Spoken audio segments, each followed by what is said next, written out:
ईशान के द्वारा ज्ञानोद तीर्थ का प्राकट्य, ज्ञानवापी की महिमा के प्रसंग में सुशीला कलावती की कथा, काशी के विविध तीर्थों का वर्णन।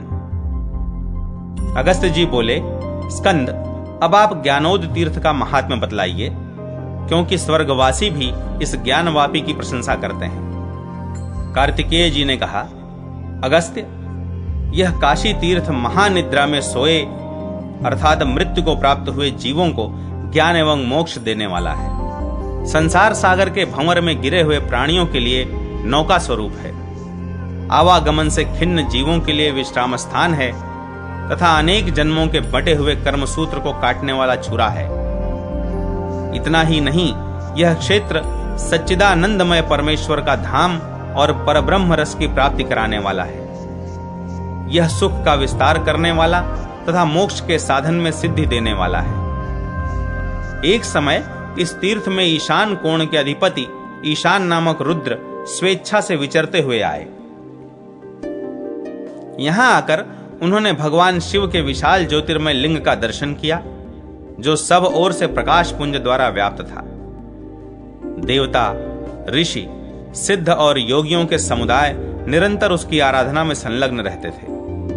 उसे देखकर ईशान के मन में यह इच्छा हुई कि मैं शीतल जल से भरे हुए कलशों द्वारा इस महालिंग को स्नान कराऊं। तब उन्होंने विश्वेश्वर लिंग से दक्षिण थोड़ी ही दूर पर त्रिशूल से वेग पूर्वक एक कुंड खोदा। उस समय उस कुंड से पृथ्वी का आवरण रूप जल, जो पृथ्वी में ढका हुआ था, प्रकट हो गया। ईशान ने उस जल से उस ज्योतिर्मय लिंग को स्नान कराया। वह जल अत्यंत शीतल, ज्ञान स्वरूप एवं पाप पुंज का नाश करने वाला था। संत महात्माओं के हृदय की भांति स्वच्छ, भगवान शिव के नाम की भांति पवित्र, अमृत के समान स्वादिष्ट, पापहीन और अगाध था। ईशान ने अज्ञान ताप से संतप्त प्राणियों के प्राणों की एकमात्र रक्षा करने वाले उस जल से सहस्त्र धारा वाले कलशों द्वारा सहस्त्र बार विश्वनाथ जी को स्नान कराया। तदनंतर विश्वात्मा भगवान शिव प्रसन्न होकर इस प्रकार बोले, उत्तम व्रत का पालन करने वाले ईशान, मैं तुम्हारे इस महान कर्म से बहुत प्रसन्न हूं, अतः तुम कोई वर मांगो। ईशान बोले, देवेश, यदि आप प्रसन्न हैं और यदि मैं वर पाने के योग्य हूं, तो यह अनुपम तीर्थ आपके नाम से प्रसिद्ध हो। विश्वनाथ जी बोले, त्रिलोकी में जितने तीर्थ हैं, उन सब से यह शिव तीर्थ परम श्रेष्ठ होगा। शिव ज्ञान को कहते हैं, वही ज्ञान मेरी महिमा के उदय से इस कुंड में द्रवीभूत होकर प्रकट हुआ है। अतः यह तीर्थ तीनों लोकों में ज्ञानोद के नाम से प्रसिद्ध होगा। इसके जल के स्पर्श मात्र से मनुष्य सब पापों से मुक्त हो जाता है। ज्ञानोद तीर्थ के स्पर्श से अश्वमेघ यज्ञ का फल प्राप्त होता है। इसके जल के स्पर्श और आचमन से राजसूय और अश्वमेघ यज्ञों का फल मिलता है। फल्गु तीर्थ गया में स्नान और पितरों का तर्पण करके मनुष्य जिस फल को पाता है, उसे यहाँ ज्ञानवापी के समीप श्राद्ध करने से प्राप्त कर लेता है। जिस दिन गुरुवार, पुष्य नक्षत्र, कृष्ण पक्ष की अष्टमी और व्यतिपात का योग हो, उस समय यहाँ श्राद्ध करने से गया की अपेक्षा कोटि गुना अधिक फल होता है। पुष्कर तीर्थ में पितरों का तर्पण करके मनुष्य जिस फल को पाता है, ज्ञानवापी तीर्थ में तिल और जल के द्वारा तर्पण करने से उससे कोटि गुना अधिक फल मिलता है। विशेषतः सोमवार को ईशान तीर्थ में स्नान करके जो देवताओं, ऋषियों और पितरों का तर्पण कर अपनी शक्ति के अनुसार दान देता है, फिर विशेष पूजन सामग्री जुटाकर मेरे श्रीलिंग की विस्तार पूर्वक पूजा करके वहां भी यथाशक्ति दान करता है, वह मनुष्य कृतकृत्य हो जाता है। ज्ञानव्यापी तीर्थ के समीप संध्योपासना करके द्विज काल लोक जनित पाप का क्षण भर में नाश कर देता है और ज्ञानवान हो जाता है। यही शिव तीर्थ कहा गया है और इसी को मंगलमय ज्ञान तीर्थ, तारक तीर्थ और मोक्ष तीर्थ भी कहते हैं। ज्ञानोद तीर्थ के स्मरण करने मात्र से भी पाप राशि का निश्चय ही नाश हो जाता है और उसके दर्शन, स्पर्श, स्नान और जलपान से धर्म, अर्थ, काम, मोक्ष चारों पुरुषार्थों की प्राप्ति होती है। जो उत्तम बुद्धि वाला पुरुष ज्ञानवापी के जल से मेरे श्रीलिंग को स्नान कराता है, उसे सब तीर्थों के जल से स्नान कराने का फल प्राप्त होता है, इसमें संदेह नहीं है। इस प्रकार वरदान देकर भगवान शंकर वहीं अंतर्धान हो गए और उन त्रिशूलधारी ईशान ने अपने को कृतार्थ माना। अगस्त्य जी, प्राचीन काल की बात है, काशी में हरिस्वामी के नाम से विख्यात एक ब्राह्मण रहते थे। उनके एक कन्या थी जो इस पृथ्वी पर अनुपम सुंदरी थी। शील और सदाचार में भी वह इस भूतल पर सबसे श्रेष्ठ थी। संपूर्ण कलाओं में उस कन्या ने निपुणता प्राप्त कर ली थी। ज्ञानोद तीर्थ की सेवा से वह सुशीला कुमारी संपूर्ण जगत को बाहर और भीतर से शिवमय देखती थी। एक दिन जब वह अपने घर के आंगन में सोई हुई थी, उसके रूप वैभव से मोहित होकर किसी विद्याधर ने उसे हर लिया। वह रात में आकाश मार्ग से उस कन्या को लेकर मलय पर्वत पर जाना चाहता था। इतने में ही भयानक आकार वाला विद्युन्माली राक्षस वहां आ गया और इस प्रकार बोला, विद्याधर कुमार, अब तू मेरी दृष्टि के समक्ष आ गया। आज इस मानव कन्या के साथ तुझे यमलोक भेजे देता हूं। ऐसा कहकर राक्षस ने विद्याधर को त्रिशूल से मारा।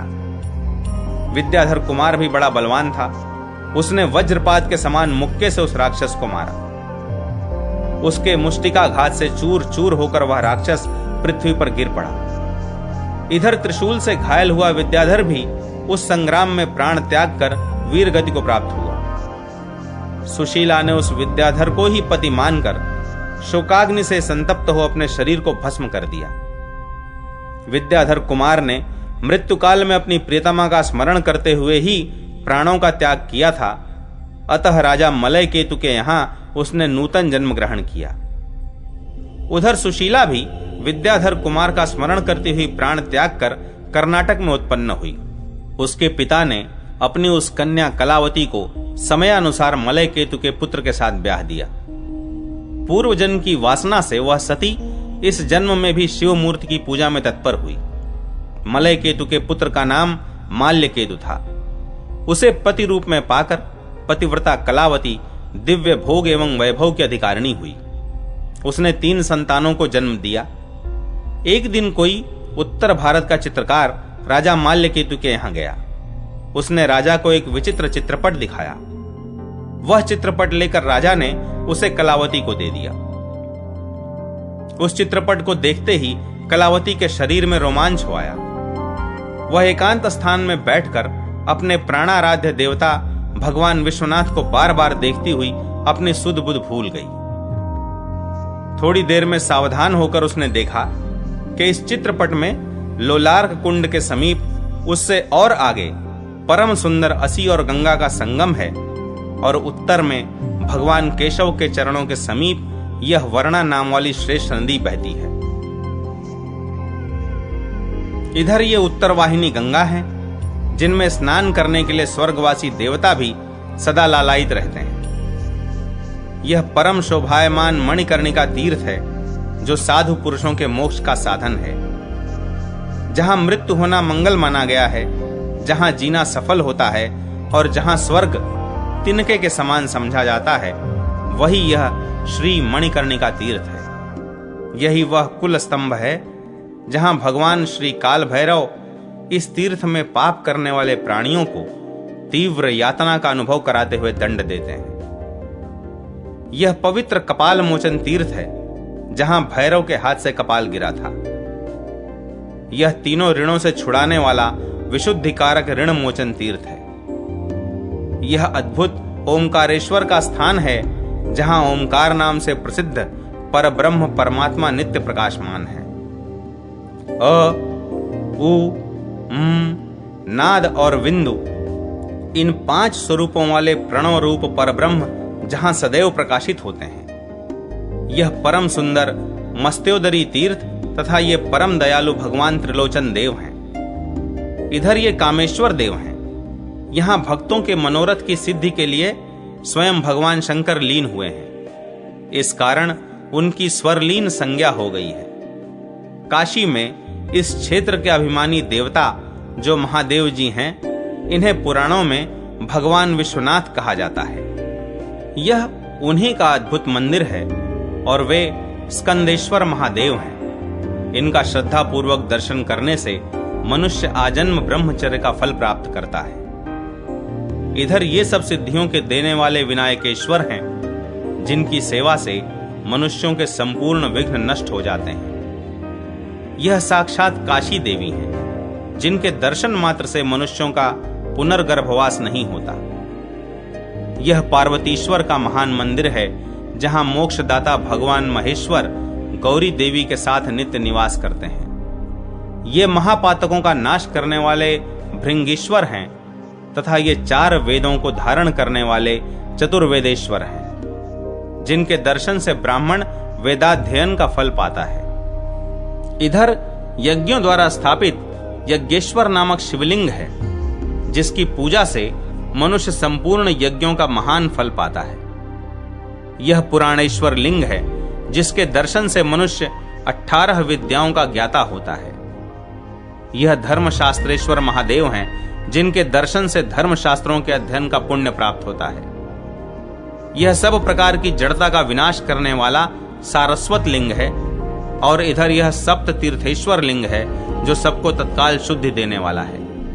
यह शैलेश्वर लिंग का परम अद्भुत मंडप है। इधर यह सप्त सागरेश्वर नामक मनोहर लिंग है, जिसके दर्शन से मनुष्य 7 समुद्रों में स्नान करने का फल पाता है। वे भगवान मंत्रेश्वर हैं तथा यह त्रिपुरेश्वर शिव के आगे वाला महान कुंड है। इसे पूर्व काल में त्रिपुर वासियों ने खोदा था। यह सहस्त्रबाहु से पूजित बाणेश्वर लिंग है। यह प्रहलाद केशव के सम्मुख पूर्व दिशा में वैरोचनेश्वर लिंग है। उधर बलि केशव, नारद केशव और आदि केशव हैं। आदि केशव के पूर्व में आदित्य केशव हैं। तत्पश्चात वे भीष्म केशव हैं। इधर ये दत्तात्रेयेश्वर हैं। दत्तात्रेयेश्वर के पूर्व आदि गदाधर हैं। फिर भृगु केशव और ये वामन केशव हैं। ये दोनों नर नारायण हैं। उधर यज्ञवाराह केशव हैं। फिर विदार नारसिंह और गोपी गोविंद हैं। इधर यह लक्ष्मी नृसिंह का रत्नमय प्रासाद है। ये खर्व विनायक हैं, जो मनुष्यों को महासिद्धि देने वाले हैं। फिर शेष माधव हैं, जिनके भक्त प्रलय काल की आग में नहीं जलते। ये शंख माधव हैं, जो शंखासुर को मारकर यहां विराजमान है। यह सारस्वत स्तोत्र है, जहां महानदी गंगा के साथ सरस्वती का संगम हुआ है। यहां गोता लगाने वाले मनुष्य पुनः इस पृथ्वी पर जन्म नहीं लेते। ये साक्षात लक्ष्मीपति विंदु माधव हैं, जिन्हें श्रद्धा पूर्वक नमस्कार करने वाला मनुष्य पुनः गर्भगृह में निवास नहीं करता, दरिद्रता को नहीं प्राप्त होता तथा रोगों से भी पीड़ित नहीं होता।